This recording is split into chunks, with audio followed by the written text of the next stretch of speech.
Assalamualaikum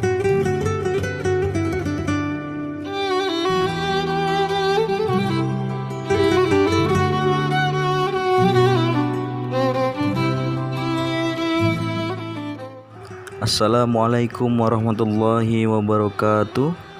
Alhamdulillahirabbil alamin. Wassalatu wassalamu ala asyrafil anbiya'i wal mursalin sayyidina wa maulana Muhammadin wa ala alihi wa sahbihi ajma'in, amma ba'du. Pertama-tama marilah kita panjatkan puji dan syukur kehadirat Allah Subhanahu wa taala yang telah memberikan kita rahmat, hidayah serta nikmat kesehatan sehingga pada hari ini kita dapat melaksanakan perkuliahan yang kedua kita dalam mata kuliah ilmu kalam. Tak lupa pula salawat dan salam marilah kita hadiahkan kehadirat junjungan alam Nabi besar Muhammad sallallahu alaihi wasallam dengan lafaz Allahumma sholli ala sayyidina Muhammad wa ala ali sayyidina Muhammad. Saudara-saudara mahasiswa program studi manajemen pendidikan Islam yang berbahagia, video ini merupakan video pembelajaran kedua kita terkait mata kuliah ilmu kalam. Mudah-mudahan dari video ini saudara dapat mengambil hikmah dan manfaatnya. Amin ya rabbal alamin. Adapun tema pembelajaran kita pada hari ini adalah titik temu ilmu kalam, filsafat dan tasawuf. Dalam hal ini kita akan melihat suatu hubungan, perbedaan dan persamaan dari ilmu kalam, filsafat dan tasawuf.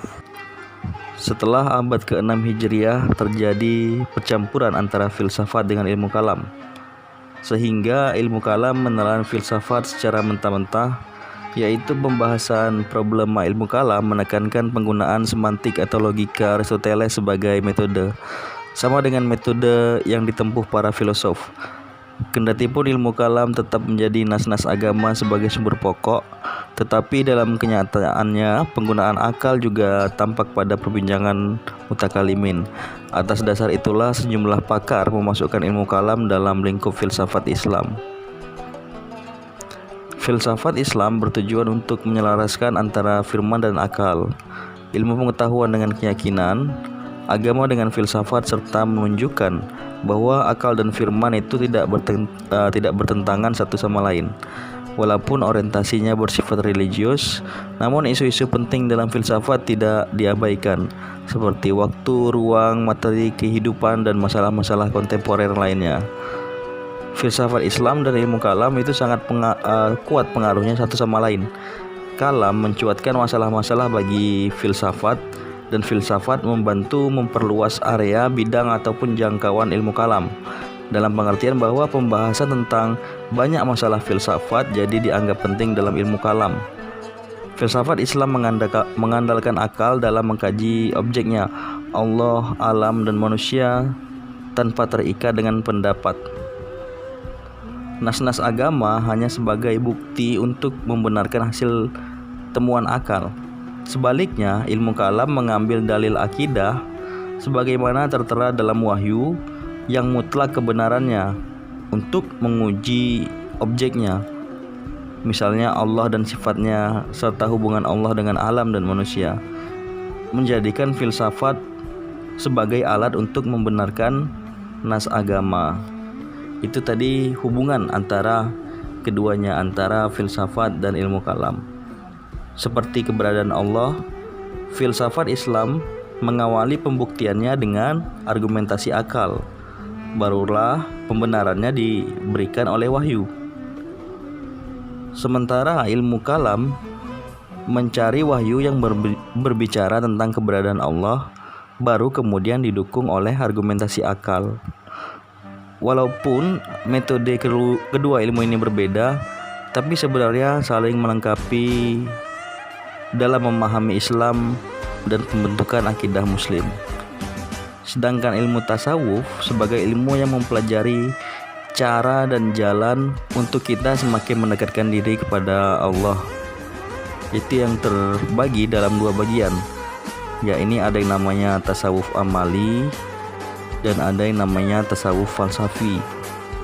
Dari pengelompokan ini tergambar adanya unsur-unsur filsafat dalam ajaran tasawuf.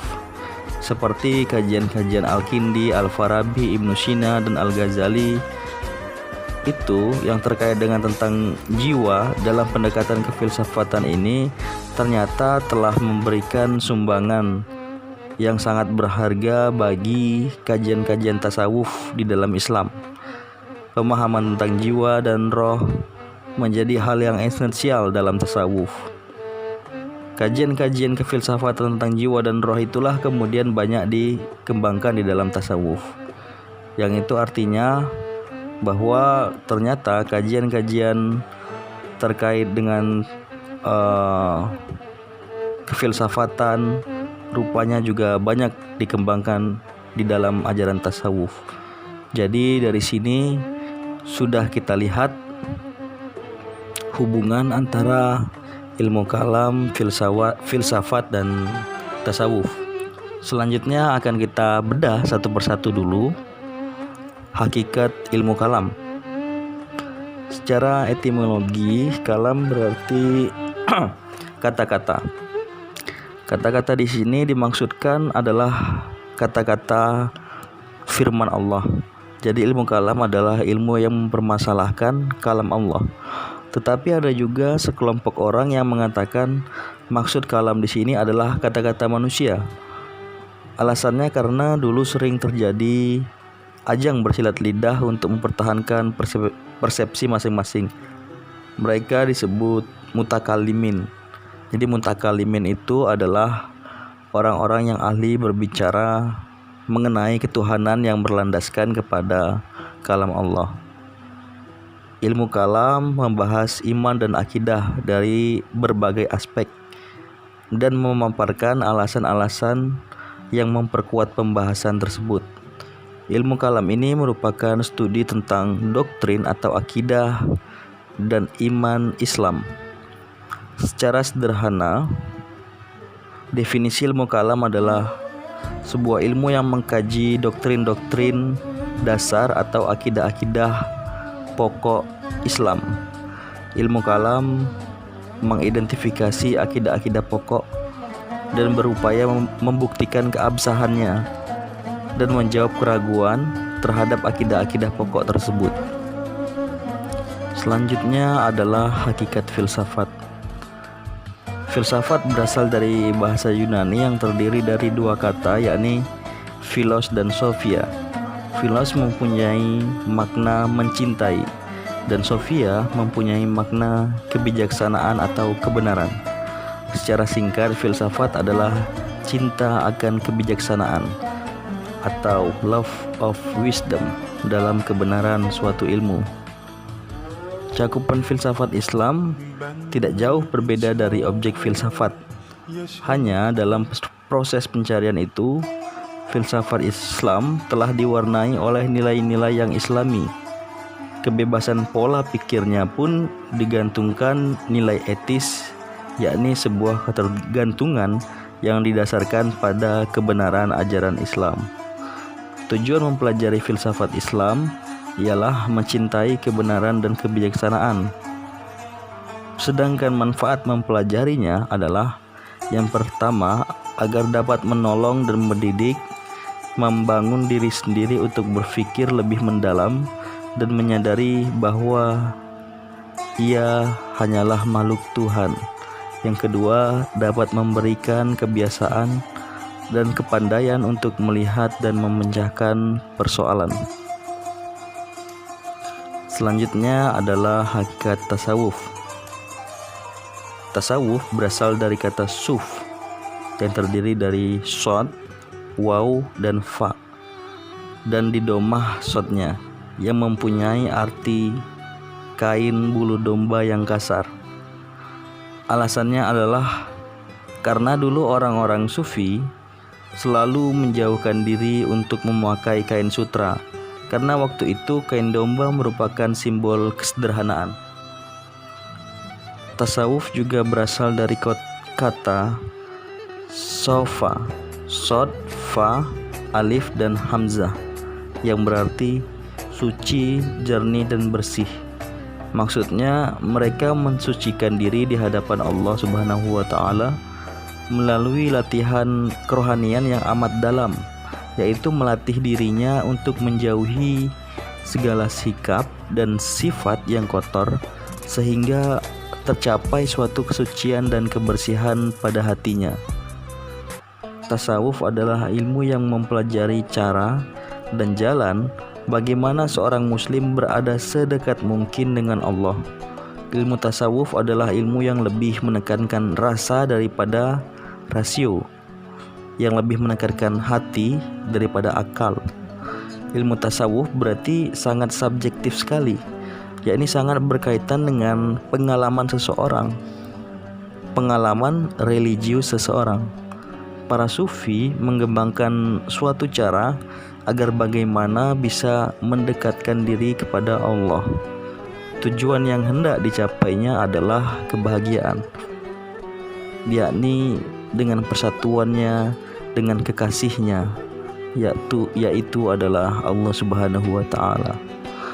Kesengsaraan yang memilukan bagi mereka bukanlah masuk neraka, tetapi apabila Tuhan telah menjauhi dan tidak mau bicara lagi dengan mereka, itulah suatu kesengsaraan bagi mereka ketika mereka jauh dari Allah. Jadi objek kajian tasawuf ini juga Tuhan, juga Allah, yakni dalam rangka upaya untuk lebih dekat terhadapnya.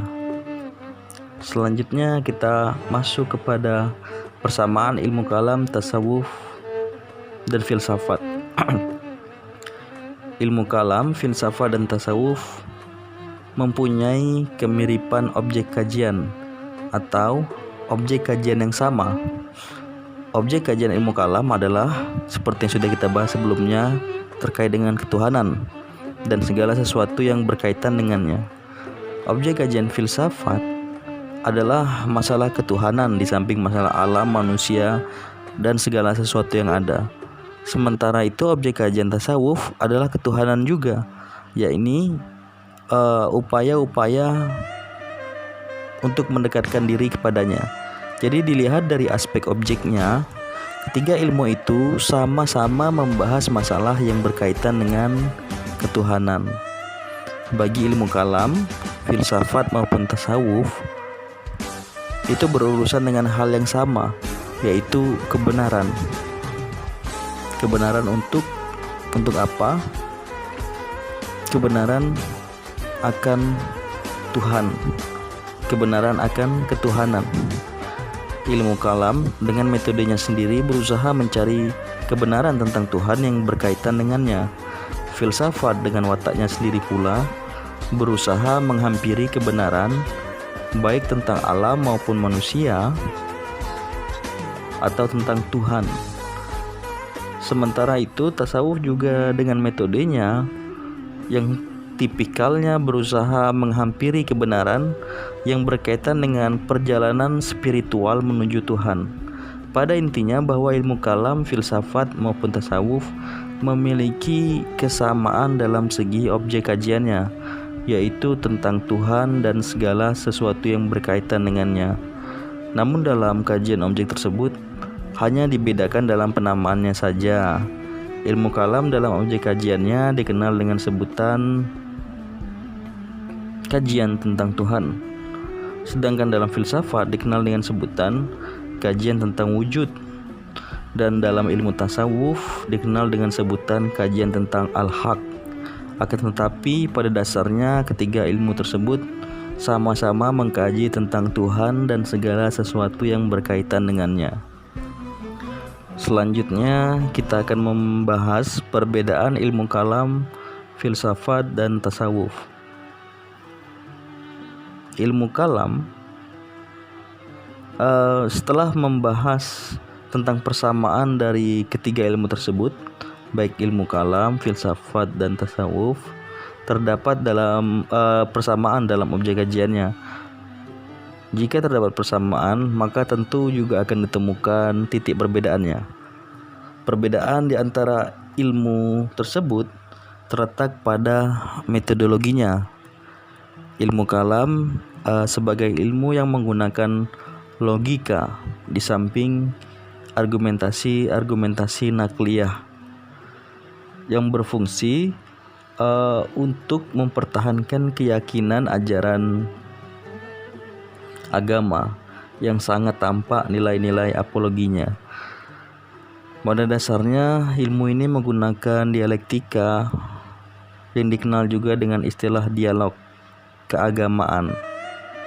Sebagian ilmuwan bahkan mengatakan bahwa ilmu ini berisi keyakinan kebenaran, praktek dan pelaksanaan ajaran agama, serta pengalaman keagamaan yang dijelaskan dengan pendekatan yang rasional, pendekatan akal. Meskipun ilmu kalam merupakan sebuah disiplin ilmu yang rasional dan logis, namun kalau dilihat dari asas-asas yang dipakai dalam argumentasinya, yaitu terdiri dari dua bagian, yaitu akli dan nakli. Bagian akli ini terbangun dengan dasar pemikiran yang rasional murni.